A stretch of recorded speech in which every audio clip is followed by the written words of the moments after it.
사도신경으로 신앙 고백하심으로 7월 8일 화요일 새벽 기도회를 시작하겠습니다. 전능하사 천지를 만드신 하나님 아버지를 내가 믿사오며 그 외아들 우리 주 예수 그리스도를 믿사오니 이는 성령으로 잉태하사 동정녀 마리아에게 나시고 본디오 빌라도에게 고난을 받으사 십자가에 못 박혀 죽으시고 장사한 지 사흘 만에 죽은 자 가운데서 다시 살아나시며 하늘에 오르사 전능하신 하나님 우편에 앉아 계시다가 저리로서 산자와 죽은 자를 심판하러 오시리라. 성령을 믿사오며 거룩한 공예와 성도가 서로 교통하는 것과 죄를 사하여 주시는 것과 몸이 다시 사는 것과 영원히 사는 것을 믿사옵나이다. 아멘. 다 같이 찬송가 93장 예수는 나의 힘이요 찬송하겠습니다.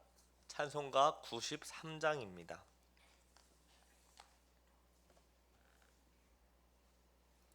찬송가 93장 예수는 나의 힘이요 다 같이 찬송하겠습니다. 예수는 나의 힘이요 내 생명 되시니 구주 예수 떠나 살면 죄 중에 빠지리 눈물이 앞을 가리고 내 맘에 근심 쌓일 때 위로하고 힘주시리 주 예수.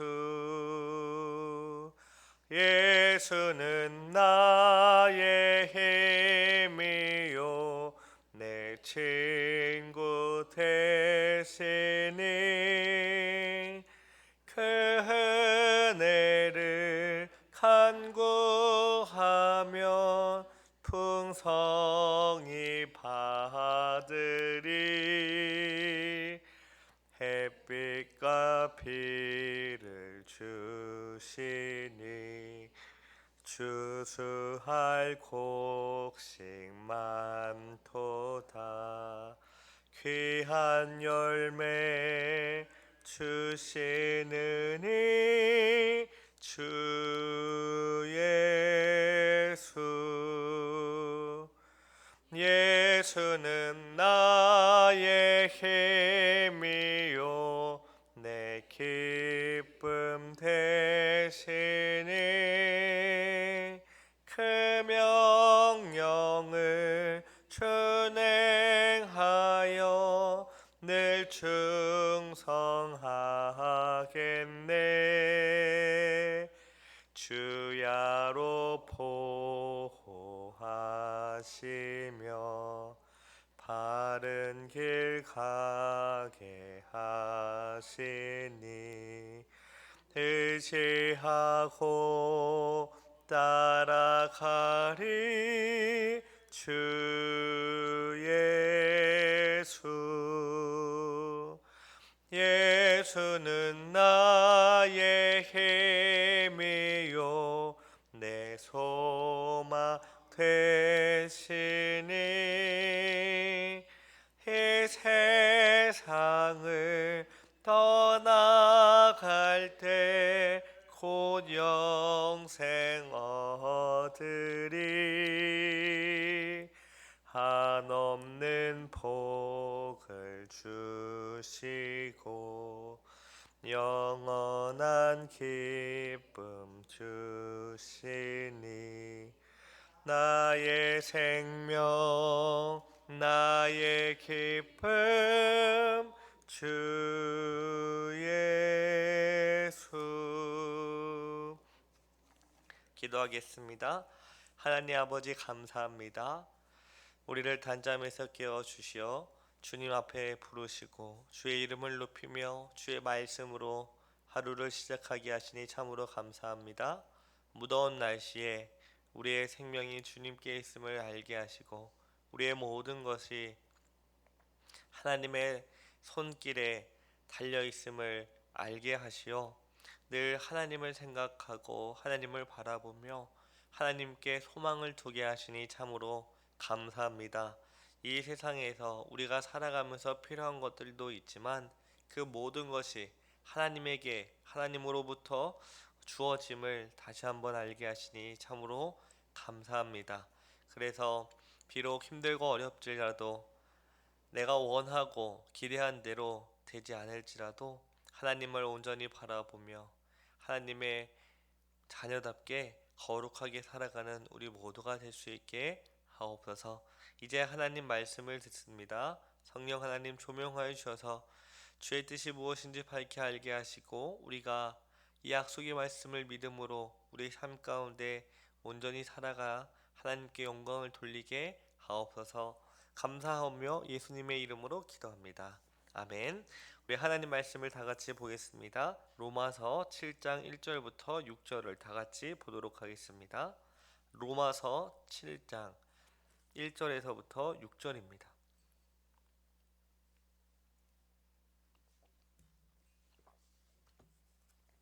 로마서 7장 1절부터 6절을 다 같이 돌아가면서 읽겠습니다. 제가 먼저 1절을 읽고요. 마지막 6절은 같이 읽겠습니다. 형제들아 내가 법 아는 자들에게 말하노니 너희는 그 법이 사람이 살 동안만 그를 주관하는 줄 알지 못하느냐. 여인이 그 남편 생전에는 법으로 그에게 매인 바 되나 만일 그 남편이 죽으면 남편의 법에서 벗어나느니라. 그러므로 만일 그 남편 생전에 다른 남자에게 가면 음녀라. 그러나 만일 남편이 죽으면 그 법에서 자유롭게 되나니 다른 남자에게 갈지라도 음녀가 되지 아니하느니라. 그러므로 내 형제들아 너희도 그리스도의 몸으로 말미암아 율법에 대하여 죽임을 당하였으니 이는 다른 이 곧 죽은 자 가운데서 살아나신 이에게 가서 우리가 하나님을 위하여 열매를 맺게 하려 합니다. 우리가 육신에 있을 때에는 율법으로 말미암는 죄의 종력이 우리 지체 중에 역사하여 우리로 사망을 위하여 열매를 맺게 하였더니 이제는 우리가 얽매였던 것에 대하여 죽었으므로 율법에서 벗어났으니 이러므로 우리가 영의 새로운 것으로 섬길 것이요 율법의 조문으로 묵은 것으로 아니하였느니라. 아멘. 사도 바울은 로마서 7장에서 갑자기 혼인 관계의 비유를 가지고 와서 성도와 율법의 관계가 어떠한 것인지 우리에게 가르쳐 줍니다. 즉, 성도가 율법으로부터 자유함을 얻었다면 어떻게 살아야 하는지를 말씀하죠. 로마서 7장 1절을 제가 다시 읽겠습니다. 형제들아 내가 법 아는 자들에게 말하노니 너희는 그 법이 사람이 살 동안만 그를 주관하는 줄 알지 못하느냐. 사도 바울은 지금 매우 답답해하고 있습니다. 왜냐하면 상대방이 마땅히 알아야 할 것을 알지 못하는 것처럼 보이기 때문이죠. 지금이라면 충분히 그것을 알고 이해해야 되는 그 상황인데 아직도 제대로 알지 못하고 있기 때문에 답답해하고 있습니다. 그렇기 때문에 바울은 너희가 이미 다 알고 있어야 하는데 어째서 율법과 신자의 관계, 율법과 너희들의 관계에 대해 모를 수 있겠느냐? 즉 그들의 무지함을 탓하고 있죠. 그래서 이 말씀의 진리를 깨닫게 하기 위해서 누구라도 어, 알 수 있는 하나의 원리를 제시하면서 너희가 다 알고 있지 않느냐라고 물어보는 것이죠. 제가 2절을 다시 읽겠습니다. 2절을 보시기 바랍니다. 남편 있는 여인이 그 남편 생전에는 법으로 그에게 매인 바 되나 만일 그 남편이 죽으면 남편의 법에서 벗어나느니라. 제가 저희 아내한테 한번 이렇게 물어본 적이 있어요. 여보는 만약에 이제 결혼 생활 하다가 내가 먼저 하나님의 부르심을 받아서 가면 다른 남자와 다시 만날 것이냐, 제가 이렇게 물어봤어요. 먼저 저는 안 만날 거라고 했습니다. 왜냐, 저한테는 이제 당신으로 족하다 이렇게 말을 했죠. 근데 저희 아내는 고민 없이 나는 만날 건데 이러더라고요. 그래서 한편으로 좀 배신감과 좀 이렇게 서운함을 어 이렇게 들었지만 더 이상 더 왜 그렇게 하느냐를 이제 물어볼 수가 없었어요. 왜 그렇죠? 제가 죽은 이후에는 저희 아내가 다른 누군가를 만나더라도 그것이 하나님이 보시기에 잘못된 것이 아니기 때문이죠. 왜 그렇습니까? 오늘 본문에서 말한 것처럼 남편이 있는 여인은 남편 생전에 그 남편과의 혼인 관계의 법을 따라야 합니다. 그래서 저희가 결혼을 할 때 하나님 앞에서 그리고 온 성도들 앞에서 저희가 언약식을 맺지 않습니까? 머리가 하얀 머리가 될 때까지, 그러니까 죽음이 우리를 갈라놓기 직전까지 우리는 하나의 그 부부로서 살아가겠습니다라고 이렇게 서약을 했는데 죽음으로 인해 이것이 이제 끝났기 때문이죠. 아내와 남편이 혼인 관계에 있으므로 지켜야 할 법도가 있는 것이죠. 그러나 남편이 죽으면 어떻게 됩니까? 그 죽은 남편의 법에 더 이상 종속될 필요가 없습니다. 그러니까 남편이 있는 여인이 다른 남자에게 가는 경우 남편이 살아 있는지 또는 죽어 있는지에 따라 그 결과가 확연하게 나뉜다고 말할 수 있습니다. 그 당시 사회에는 여인이 남편 생전에 남편이 아닌 다른 남자와 관계를 갖게 되면 음녀라고 불리면서 법으로 엄격하게 다스렸습니다. 오늘날의 법과는 완전히 다르죠. 저희는 이제 그 법제도가 없어져서 외도를 하거나 그렇게 해도 법적인 책임을 물을 수 없지만 그 당시는 굉장히 엄격하게 다스렸습니다. 그러나 남편이 먼저 세상을 떠나 혼자일 경우에는 다른 남자와 어떤 관계를 맺어도 이전 남편에 의해 가늠한 여자로 책망받을 이유가 없다는 것이죠. 그런데 바울이 갑자기 혼인 관계의 이야기를 말하는 이유가 무엇일까요? 이 혼인 관계의 비유를 통해서 그리스도 안에 있는 우리들이 율법과 어떤 관계를 맺고 있는지 한번 생각해 보라라는 것입니다. 오늘 본문 2절과 3절을 우리 다시 한번 같이 읽어보겠습니다. 2절 3절입니다. 시작. 남편 있는 여인이 그 남편 생전에는 법으로 그에게 매인바 되나 만일 그 남편이 죽으면 남편의 법에서 벗어나느니라. 그러므로 만일 그 남편 생전에 다른 남자에게 가면 음녀라. 그러나 만일 남편이 죽으면 그 법에서 자유롭게 되나니 다른 남자에게 갈지라도 음녀가 되지 아니하느니라. 이 말씀은 죽은 자에게는 더 이상 법의 효력이 없다는 것을 우리에게 가르쳐 줍니다. 남편이 죽으면 남편의 법이 살아있는 아내에게는 더 이상 효력이 없다는 거예요. 아무런 법적인 주장을 내세울 수 없다는 겁니다. 죽음이 남편과 아내의 사이를 연결해 주었던 이 혼인의 끈을 끊어 주었기 때문이죠.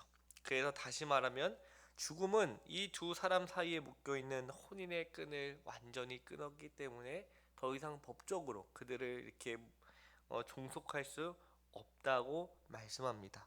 바로 이와 같이 그리스도의 죽음이 그리스도 안에 있는 신자를 율법의 정죄의 굴레에서 벗어나게 한다는 것입니다. 타락 이후 인간은 율법의 정죄 아래에 종속되어 있었습니다. 그런데 그리스도의 죽음으로 인해 신자는 그리스도 안에 있음으로 율법의 정죄의 굴레에서 완전히 벗어났다고 말씀합니다. 남편의 죽음으로 살아있는 아내에게 적용할 수 있는 혼인의 끈이 끊어진 것처럼 그리스도의 죽음으로 예수님 안에 있는 신자에게 적용되었던 율법의 정죄 효력이 완전히 끊어졌습니다. 남편이 죽음으로 혼인의 끈이 끊어지고 그 법의 효력이 중단된 것처럼 그리스도의 죽음으로 율법의 정죄의 효력이 중단되었다는 거죠. 그러니까 우리에게는 더 이상 율법의 정죄함이 없다는 것입니다. 또한 율법의 정죄가 신자에게 미치지 못하는 이유는 우리들이 그리스도 예수 안에서 그리스도와 함께 죽었기 때문입니다.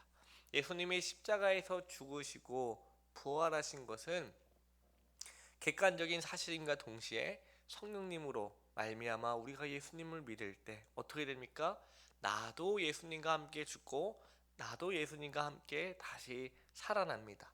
한마디로 그리스도와 우리가 하나로 연합되었기 때문에 그리스도의 죽음이 곧 나의 죽음이요 그리스도의 부활이 곧 나의 부활입니다. 그래서 율법의 정죄에 아무런 효력이 없게 되는 것이죠. 왜냐하면 죽은 자에겐 아무런 영향을 미치지 못하기 때문입니다. 따라서 우리는 그리스도 안에서 그리스도와 함께 죽었기 때문에 더 이상 율법의 정죄 아래 있지 않습니다. 그러므로 예수 그리스도를 믿는다는 것은 정말로 놀라운 은혜를 받았다는 것입니다. 예수 그리스도를 믿는다는 것은 우리가 예수님 안에 들어가는 것이요 그리스도의 죽으심이 나의 죽으심이 되는 것이며 또 그렇기 때문에 나는 예수님 안에서 죽었기 때문에 죽은 자인 나를 율법이 더 이상 어떻게 할 수 없다라는 것입니다. 이것은 우리가 누구 아래 어떤 곳 아래 있는지를 우리에게 다시 알려주는데요. 또 그런가 하면 주님이 다시 살아나신 것처럼 나도 같이 살아났기 때문에 율법은 신자를 정죄할 수 없습니다. 이 말은 우리를 사망에 이르지 못하게 한다는 것이죠. 하나님의 영원한 심판, 영원한 형벌 아래 우리를 이끌지 못하도록 하나님이 그렇게 하셨다라는 것입니다. 그러므로 우리는 율법으로부터 완전히 자유함을 얻었습니다. 우리는 이제 그리스도 예수 안에 있는 자요 동시에 그리스도 예수 안에서 자유함을 얻은 자입니다. 우리가 그리스도 안에서 율법에 대하여 죽은 자가 되었으니 이제는 율법의 정죄와 아무런 상관이 없습니다.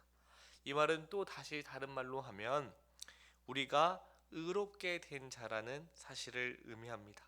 율법의 정죄를 받을 것이 없으니 하나님께서 우리를 보시고 무죄라고 선언하시는 겁니다. 이처럼 죄 없다고 하시는 것을 가리켜 우리는 칭의라고 부르죠. 우리가 실제로 의롭지는 못하나 하나님께서 그리스도 예수 안에 있는 우리를 보시고 의롭다고 여겨주시는 것입니다. 이 칭의의 근거는 예수 그리스도의 고난과 그 고난의 절정인 죽음을 통해 주어지는 그리스도의 의입니다. 이렇게 우리를 의롭다 하시는 일은 우리를 향한 하나님의 또 다른 선한 은혜로 이어져 갑니다. 하나님께서는 우리를 죄 없다 하시고 또 의롭다 하시며 실제로 우리를 거룩하게 바꾸어 가시는 은혜를 계속해서 베풀어 주십니다. 그것은 내가 그리스도 예수 안에서 율법에 대하여 산 자요 율법을 규범으로 받고 살아가는 자로 변화된 것입니다. 사도 바울은 계속해서 신자와 율법의 관계를 계속해서 설명을 하고 있어요. 6장에서는 죄의 종과 의의 종으로 또 설명을 하고 7장에 와서는 혼인 관계의 비유를 이렇게 가지고 와서 우리가 율법의 정죄 아래 있지 않고 자유함을 얻은 자가 되었으니 이제는 그 어떤 것도 우리를 정죄할 것이 없다고 말하면서 자유함을 얻은 사람은 율법을 규범으로 따라 살아가는 사람이다라는 것을 계속해서 알려주는 것입니다. 율법으로부터 완전히 자유함을 받은 저와 여러분들은 이제 율법을 우리의 삶의 규범으로 따라 살아가야 되는데요. 살다 보면은 아직도 여전히 죄의 흔적 가운데 신음할 때가 있습니다. 저도 신앙생활을 하다 보면 왜 나는 예수님을 믿고 이렇게 사역을 하는데도 아직까지 그런 모습들이 보이는가? 특히 제가 10대 때 예수님 믿고 가장 힘들었던 것은 주 한 주 학교나 학원이나 그 월요일부터 금요일의 삶과 토요일날 주일에 교회 안에서의 삶이 일치하지 않는 것이 전 너무 힘들었습니다. 교회에서는 막 봉사 열심히 하고 막 웃으면서 환하게 하는데 주중에서는 마음에 안 들면 막 때리고 동생 때리고 막 욕하고, 물론 많은 것이 바뀌었지만 여전히 그 죄의 흔적이 남아있는 것을 보면서 도대체 내가 정말 구원받은 사람인가? 내가 정말 하나님의 은혜를 입은 자인가? 굉장히 괴로웠습니다. 그 일치하지 않는 삶을 보면서. 하지만 주님께서는 그럼에도 불구하고 우리를 보시고 무죄라고 선언하십니다. 왜냐? 더 이상 율법의 정죄 아래 있지 않기 때문입니다. 우리는 율법의 정죄 아래 있는 것이 아니요 그리스도 예수 안에서 자유함을 얻어 율법을 규범으로 살아가는 자들입니다. 따라서 어떤 상황 속에서도 그리스도 예수 안에 있다는 것을 확인하시고 그 그리스도께서 우리를 위해 이뤄놓으신 그 구속의 사역을 의지함으로 오늘 하루도 율법을 따라 그 규범으로 따라 살아가는 저와 여러분 되기를 간절히 기도합니다. 기도하겠습니다. 사랑과 은혜가 많으신 하나님 아버지 감사합니다. 오늘 이 혼인 관계의 비유를 통하여 우리가 더 이상 율법의 정죄 아래 있지 아니하고 은혜 아래서 자유함을 얻은 하나님의 자녀임을 알려주셔서 감사합니다. 이제는 우리가 율법을 규범으로 삼아 살아가고자 할 때에 아직 연약하고 부족하여 좌로나 우로나 치우칠 때가 있습니다. 그럴지라도 주님께 속히 돌이켜 회개하게 하시고 주의 은혜를 간구함으로 주의 말씀에 따라 온전히 살아갈 수 있도록 하나님 은혜를 더하여 주시옵소서. 나는 예수 그리스도 안에서 자유함을 얻었다는 그 믿음 가운데 힘을 얻고 또 용기를 얻어 담대하게 살아가는 우리 모두가 될 수 있도록 은혜를 더하여 주시옵소서. 하나님, 이제 주님 앞에 간구함으로 나아갑니다. 우리의 모든 필요로 하시는 아버지께 있는 모습 그대로 진실하게 간구할 때에 주님께서 부족함 없이 시의적절하게 채워 주시옵소서. 그리하여 하나님께서 우리의 아버지시여 우리의 모든 삶을 주관하시고 다스리시며 복되고 선한 길로 인도해 가신다는 것을 깨달아 하나님을 위해 살아가는 우리 모두 되게 하옵소서. 감사드리오며 예수님의 이름으로 기도합니다. 아멘. 하늘에 계신 우리 아버지여, 이름이 거룩히 여김을 받으시오며 나라 임하옵시며 뜻이 하늘에서 이룬 것 같이 땅에서도 이루어지이다.